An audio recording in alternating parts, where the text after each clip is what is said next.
عنوان ہے بیل اور شیر۔ ایک دفعہ کا ذکر ہے کہ کسی جنگل میں 4 بیل رہتے تھے۔ ان کی آپس میں گہری دوستی تھی۔ وہ ہمیشہ اکٹھے رہتے تھے، اکٹھے چرتے پھرتے تھے اور اکٹھے ادھر ادھر گھومتے تھے۔ ان میں پورا اتفاق اور اتحاد تھا۔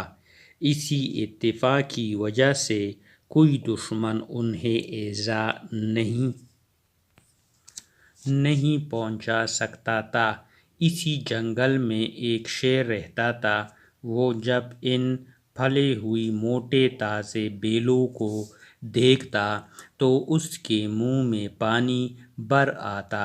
وہ انہیں شکار کر کے اپنا لقمہ تر بنانا چاہتا تھا۔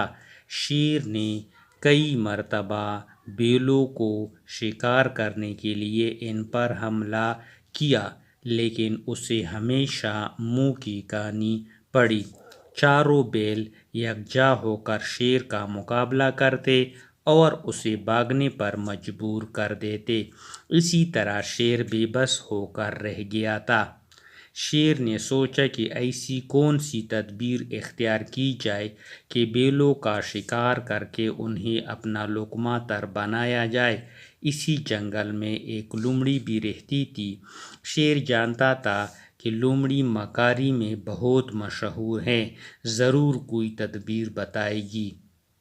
چنانچہ شیر لومڑی کے پاس پہنچا اور اسے اپنی مشکل بتائی۔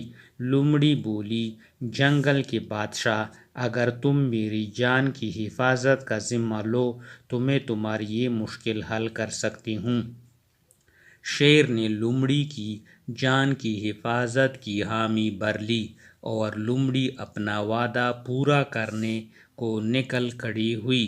چالاک لومڑی ان بیلوں سے الگ الگ ملی اور ہر ایک کے کان میں یہی کہا کہ شیر کے مقابلے میں اصل قوت تو تمہاری ہی صرف ہوتی ہے، باقی تینوں بیل تو بالکل زور نہیں لگاتے۔ اسی طرح لومڑی کے کان بھرنے سے چاروں بیل ایک دوسرے سے بدظن ہو گئے اور ان کی باہمی محبت جاتی رہی۔ وہ اتفاق کی بجائے پھوٹ کا شکار ہو گئے۔ لومڑی اپنے مقصد میں کامیاب ہو چکی تھی۔ بیلوں میں پھوٹ ڈال چکنے کے بعد لومڑی شیر کے پاس پہنچی اور اسے یہ خوشخبری سنائی کہ اب تم آسانی کے ساتھ ان بیلوں کا شکار کر سکتے ہو، کیونکہ اب ان میں اتفاق و اتحاد باقی نہیں رہا۔ لومڑی کی یہ بات سن کر شیر کا دل باغ باغ ہو گیا۔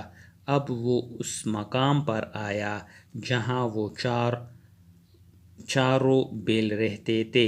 اس نے دیکھا کہ بیل الگ الگ جنگل کے مختلف کونوں میں چرتے پھر رہے ہیں۔ یہ اس کے لیے سنہری موقع تھا۔ شیر نے جب بیلوں کو یوں منتشر دیکھا تو ایک بیل پر بھرپور حملہ کر دیا۔ باقی بیلوں نے اپنے ساتھی کی کوئی مدد نہ کی اور شیر اسے چیڑ پاڑ کر کھا گیا۔ اس طرح شیر نے ایک ایک کر کے چاروں بیلوں کا شکار کر کے انہیں اپنا لقمہ تر بنا لیا۔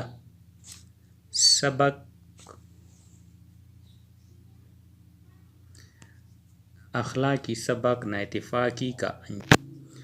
اس سے کیا نتیجہ حاصل ہوا کہ نا اتفاقی کا انجام یا اتفاق میں برکت ہے۔